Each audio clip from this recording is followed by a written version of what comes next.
Hello friends, तो आप लोगों ने खबर तो देख ही ली होगी कि जो 10th है और 12th है उसकी डेट शीट जो है वो रिलीज़ हो चुकी है।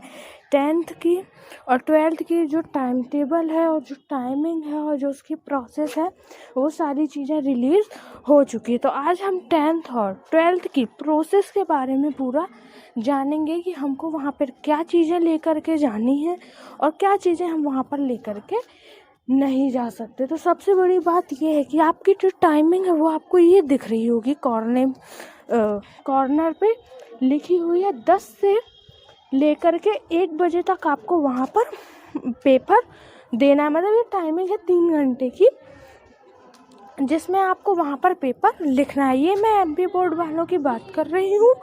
इसमें आपको पूरे 3 घंटे का टाइम मिलेगा और आपको पेपर अपना लिखना है। आपको एग्ज़ाम सेंटर में जो भी आपका एग्ज़ाम सेंटर होगा वहाँ पे आपको 15 मिनट पहले कोई एंट्री नहीं है। मतलब आपकी टाइमिंग है 10 बजे, तो आपको कुछ भी करके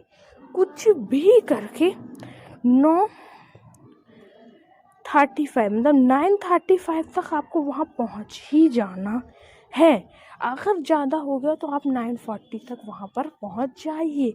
और अगर आप इसके बाद पहुँचते हैं, मतलब अगर आप मान लीजिए 10 o'clock पे पहुँचते तो आपको एंट्री नहीं दी जाएगी। ये इधर पर साफ साफ लिखा हुआ है, देखिए लिखा है परीक्षा केंद्र पर समस्त विद्यार्थियों की थर्मल स्क्रीनिंग की जाएगी अतः समस्त परीक्षार्थियों को प्रवेश कक्ष में प्रातः 8:30 बजे तक उपस्थित होना अनिवार्य होगा। मतलब वो आपको चेक करेंगे कि हाँ भैया आपको कोई बीमारी तो नहीं है, फीवर तो नहीं है, कहीं कोई बीमार तो नहीं है। और ये देखिए जो मैंने अभी बोला वो ये लिखा हुआ है 15 मिनट पूर्व के पश्चात किसी को एंट्री नहीं दी जाएगी।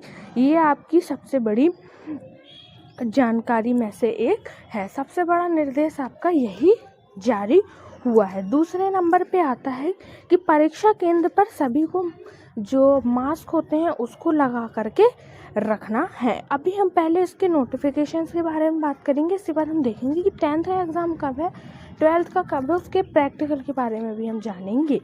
तो अभी हम जान लेते हैं उनके नोटिफिकेशंस के बारे में। दूसरी बात यही है कि आपको मास्क लगा करके रखना है। और तीसरी बात है आपको जो हैंड सैनिटाइज़र होता है, हैंड सैनिटाइज़र की बॉटल साथ में लेकर के जानी है, मास्क लगाना है। ठीक है, ये दो आपसे सबसे ज़रूरी बातें हैं। और तीसरी बात इसमें पेरेंट्स के लिए लिखी हुई है कि आप सभी पेरेंट्स अपने बच्चों को ये बता दें कि बीमारियों की सावधानी क्या क्या बरतनी चाहिए। तो ये सारी जानकारियाँ आपको लेकर के मतलब मालूम होनी चाहिए, क्योंकि आप पेपर देने जा रहे हो। अगर आपको मालूम नहीं रहेगा और अगर वहाँ से आपको भगा दिया गया, बोला गया आप सैनिटाइज़र नहीं लाए हैं या मास्क नहीं है, तो वहाँ पे दिक्कत हो सकती है ना। तो जितने लोग ये वीडियो देख रहे हैं ज़्यादा से ज़्यादा शेयर करने की कोशिश करिए ताकि सभी लोगों को जानकारियाँ मिल सकें, ठीक है ना। हाँ, तो चौथे नंबर पे है आपको अपनी बॉटल साथ में लेकर के जानी है, ठीक है। और ये देखिए सबसे मेन बात ये लिखी हुई है, जो मैंने सबसे फर्स्ट पॉइंट आपको बताया हुआ है वो ये है परीक्षा केंद्र पर समस्त विद्यार्थियों को परीक्षा कक्ष में 9:45 बजे तक पहुंच ही जाना है, चाहे कुछ हो। 9:50 मतलब कुछ भी हो आपको वहां पहुंच जाना है। क्यों इसलिए पहुंच जाना है क्योंकि 9:45 पर आपको जो पेपर है वो दे दिया जाएगा। नहीं पेपर नहीं, सॉरी मैंने कुछ गलत बोल दिया है। आपको 9:45 तक प्रवेश दे दिया जाएगा। उसके बाद 8वें नंबर का पॉइंट दिया हुआ है कि 10 मिनट पहले आपको क्या दी जाएगी, कॉपी दी जाएगी। देखिए लिखा है परीक्षा प्रारंभ होने की 10 मिनट के प्रातः 9:50 बजे से पूर्व छात्रों को उत्तर पुस्तिकाएं दे दी जाएंगी। और जैसे ही 5 मिनट लेफ्ट रहेगा, मतलब 9:50 पर आपको उत्तर पुस्तिकाएं मिल जाएंगी, मतलब जो आंसर शीट रहेगी वो मिल जाएगी 9:50 पर, ठीक है ना। 9:50 पर आपको आंसर शीट दे दी जाएगी। तो आप 10 मिनट तक अपनी आंसर शीट को अच्छे से भर लीजिए। जो भी आपको डाउट्स है वो आप वहाँ के टीचर से पूछ सकते हैं। जो भी आंसर शीट में डाउट्स रहते हैं वो आप वहाँ पर पूछ सकते हैं, लेकिन जो क्वेश्चन पेपर है उसके थोड़ा सा नहीं पूछ सकते, लेकिन आंसर शीट में आपको कोई दिक्कत नहीं होगी। उसके बाद जब 9:55 हो जाएंगे, जब 9:55 हो जाएगा तो आपको क्वेश्चन पेपर दे दिया जाएगा। आपको क्या दे दिया जाएगा? Question paper. कितने बजे दे दिया जाएगा? करेक्ट 9:55 पर, मतलब 10 बजने से जब 5 मिनट कम रहेंगे तब आपको क्वेश्चन पेपर दे दिया जाएगा। यहाँ पे आपको ये चीज़ समझ लेनी है कि आपको 5 मिनट एक्स्ट्रा मिल रहे हैं। किस चीज़ के लिए? क्वेश्चन पेपर को अच्छे से पढ़ने के लिए। अगर आपको यहाँ पे पेपर मान लीजिए 10 बजे ही दिया जाता तो आपका 5 मिनट वेस्ट हो जाता। और आपको ये चीज़ बहुत अच्छे से मालूम है कि पेपर मतलब परीक्षा कक्ष में एक एक मिनट बहुत ही कीमती होता है। और ये लास्ट में सबसे महत्वपूर्ण पॉइंट जो है, आपका सबसे इम्पॉर्टेंट पॉइंट यही है कि आपका जो पेपर है वो 100 नंबर का आएगा, लेकिन जो मार्किंग है वो 80 से ली जाएगी। 20 नंबर का आपका प्रैक्टिकल होगा, ठीक है।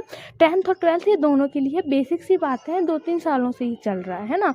इसके पहले सिर्फ मैथ्स और साइंस में चलता था, लेकिन आजकल सारी चीज़ों में आप लेने लगे हैं। दूसरी बात ये है, अब हम बात कर लेते हैं कि 10th जो है, 10th में हमारा सबसे पहला पेपर कौन सा होगा और कब कब लिया जाएगा। तो 10th में हमारा सबसे पहला पेपर है 18 तारीख को। कब है हमारा सबसे पहला पेपर? 18 तारीख को। और किस चीज़ का है? हिंदी का। तो सबसे पहला पेपर हमारा दिया हुआ है 18 तारीख को, जो कि है हिंदी का। दूसरे नंबर पे है, और उसका जो डे दिया हुआ है फ्राइडे। क्या है? Day Friday. इसके बाद है मंगलवार को। इसके बाद ट्यूसडे को दिया हुआ है हमारा मैथ्स का। तो अच्छे से पढ़ करके जाइएगा बिल्कुल। आपको तो इस बार पता है 40% ऑब्जेक्टिव्स आने हैं, मतलब ऑब्जेक्टिव्स में ही आप पासिंग मार्क्स स्कोर कर सकते हो बहुत आराम से। यार बहुत इजी आने वाला है इस बार का पेपर, बिल्कुल इजी। टॉप करना है ना भैया। हाँ, तो चलिए हम बात कर रहे थे पेपर में। इसके बाद ये उर्दू का पेपर लिया जाएगा कब? थर्सडे को। हर दिन में आप देख रहे हैं कि 4-4 दिन का बेसिकली गैप है। यहाँ पे 18 को है, 18 के बाद 22 को है, 4 दिन का गैप। इसके बाद 24 को है, 2 दिन का गैप। लेकिन जो लोग उर्दू देंगे वो हिंदी नहीं देते। बेसिकली ये देखा जाता है उन लोग हिंदी की जगह में उर्दू को लेते हैं ना। इसके बाद तो फिर 2 दिन के बाद सोशल साइंस का, मतलब जो लोग मैथ्स का दे रहे हैं वो 4 दिन बाद सोशल साइंस का देंगे। 4-4 दिन का गैप है। तो ये कब है? 26 तारीख को है। और डे कौन सा है? सैटरडे। तो डे आपको अच्छे से याद रखना है ना। इसके बाद है साइंस का पेपर वेडनेसडे को। उसके बाद है इंग्लिश, फिर है संस्कृत। सब में आपका 4-4 दिन का लगभग गैप है। इसके बाद है यहाँ पे मराठी, गुजराती, हिंदी वालों का पेपर ही आपके लिए कोई मैटर नहीं करता। जो लोग हैं उनके लिए मैटर करता, पर जो बेसिकली होते हैं यहाँ के बच्चे उनके लिए ये ज़्यादा वो इम्पोर्टेंट नहीं होता है ना भैया। तो ये था हमारा 10th के बारे में। अब हम देख लेते हैं 12th के बारे में। तो ये देखिए, ये रही 12th के बारे में, है ना। सबसे पहले पेपर, जितने नोटिफिकेशन से ये 10th 12th दोनों के लिए, सिर्फ हम यहाँ पे आप क्या जान रहे हैं कि पेपर किसका कब होगा, है ना। तो गुरुवार इनका पेपर शुरू हो रहा है 17 से, और जो 10th वालों हैं उनका पेपर शुरू हो रहा है 18 तारीख से, है ना। सबसे पहला पेपर है इंग्लिश का। भैया बहुत ही ईजी है। इंग्लिश मीडियम वालों, हिंदी मीडियम वालों के लिए भी बहुत इजी पेपर आने वाला है। लीक नहीं हुआ भैया, मैं तो ऐसे ही बता रही हूँ, इसीलिए बता रही हूँ क्योंकि 40% ऑब्जेक्टिव्स है। ऑब्जेक्टिव्स है मतलब कोई दिक्कत ही नहीं है भैया। अपन ऑब्जेक्टिव्स है, उसके बाद इसमें क्या आता है? पैसेज आता है। पैसेज में अपन आराम से मार्क्स जो हैं स्कोर कर लेते हैं। तो इसमें ज़्यादा कोई दिक्कत वाली बात है ही नहीं, है ना। दूसरा पेपर हम देख लेते हैं किस चीज़ का दिया हुआ है। दूसरा पेपर है हिंदी का 19 तारीख को। कितने दिन का, 2 दिन का गैप है, कोई बात नहीं यार, इतना तो हम कर ही लेते हैं। ये तो सारे हमारे कंपलसरी सब्जेक्ट्स हैं ना। इसके बाद हमारा है फिज़िक्स का, जो मैथ साइंस वाले हैं उनका फिज़िक्स, और जो अकाउंट्स वाले हैं उनका इकोनॉमिक्स, और जो ह्यूमैनिटी वाले रहते हैं उनका ये फार्मिंग एंड फिशनरीज़ का है। इसके बाद है एलिमेंट ऑफ साइंस का। मतलब एक ही दिन में जिनका जो भी सब्जेक्ट है उसके हिसाब से पेपर दिया हुआ है। इसके बाद दिया हुआ है म्यूज़िकल, इंडियन म्यूज़िक, जो म्यूज़िक सीखते हैं उनका पेपर है। फिर है बायोलॉजी का, उसके बाद यहाँ पे पॉलिटिकल साइंस का, फिर है केमिस्ट्री का, और जो अकाउंट्स वाले हैं उनका है बिजनेस का पेपर, और एग्रीकल्चर का पेपर है, पेंटिंग का है, मैनेजमेंट का है। कब है अपना 28 तारीख को। डेट आपको बहुत अच्छे से नोट कर लेनी है। अगर आपको कोई कन्फ्यूज़न हो तो आप मेरा टाइम टेबल को या तो स्क्रीनशॉट ले लीजिए, या तो आप इसका नोट करते जाइए कि आपका सब्जेक्ट कौन सा है, और उस हिसाब से आप नोट करते जाइए। इसके बाद है मैथ्स का पेपर। मैथ्स का पेपर है आपको 3 मार्च को, है ना, तो ये आपको बहुत अच्छे से ध्यान रखना है। फिर है सोशोलॉजी, ह्यूमैनिटीज़ ग्रुप का है, एग्रीकल्चर का, यहाँ पे होम साइंस कला समूह का है, और अकाउंट्स का है। कॉमर्स वाले ध्यान रखेंगे कि आप उनका पेपर कब है। कॉमर्स वालों को पेपर है अकाउंट्स का, जो सबसे मेन सब्जेक्ट होता है उनका, है ना, वो है 4 तारीख को, 4 फरवरी को, 4 मार्च को। उसके बाद है इंफॉर्मेटिक प्रैक्टिस का। फिर जियोग्राफी का है। इसके बाद उर्दू मराठी का है, NSQF national skills qualification framework का भी है ना। इसके बाद है लास्ट में संस्कृत। संस्कृत तो 12th में बेसिकली किसी को नहीं लगती है, जो ऑप्शनल वाले लोग रहते हैं वो ले लेते हैं, वो उनकी दिक्कत है ना भैया, वो अपना पढ़ें। बाकी संस्कृत का मैंने देखा है कहीं कोई नहीं लेता है यार, संस्कृत 12th में कोई नहीं लेता, बहुत कम लोगों को देखा है मैंने कि लिया हो। देख लीजिए आप पूरा 10th का, जो 10th वाले बच्चे हैं वो 10th का टाइम टेबल का स्क्रीनशॉट लेना, बहुत ही ईजी से लीजिए। मैं थोड़ा सा जूम कर देती हूँ, आराम से ले लीजिए भैया, है ना।